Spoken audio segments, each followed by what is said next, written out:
ఓం సాయిరామ్. బాబా భక్తులందరికీ కూడా నమస్కారం అండి. అందరూ కూడా సుఖంగా సంతోషంగా ఎప్పుడూ కూడా ఆనందంగా ఉండాలి అని చెప్పి ఆ బాబాగారి తరపున నేను కూడా మనస్ఫూర్తిగా కోరుకుంటున్నాను. ఈరోజు బాబాగారు అందించే సందేశం ఏంటి అంటే కనుక, తల్లి, ఒక చెడు స్త్రీ నీ ఇంటి మీద కన్ను వేసిందమ్మా.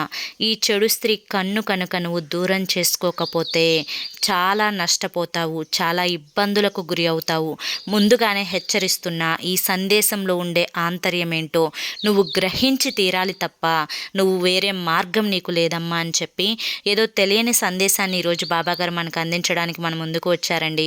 మరి ఆ సందేశం ఏంటో మీరు పూర్తిగా తెలుసుకోవాలి అనుకుంటే కింద @సాయి పిలుపు అని ఛానల్ పేరు కనిపిస్తుంది కదండి. ఆ పేరు కింద ఉన్న ప్లే బటన్ని కానీ టైటిల్ని కానీ మీరు క్లిక్ చేస్తే మీకోసం బాబాగారు చెప్పాలి అనుకుంటున్న ఫుల్ వీడియో అనేది, ఆ సందేశం అనేది మీకు ఫుల్ వీడియో ఓపెన్ అవుతుంది. అందరూ ఓపెన్ చేసి తప్పకుండా చూడండి. జై సాయిరామ్.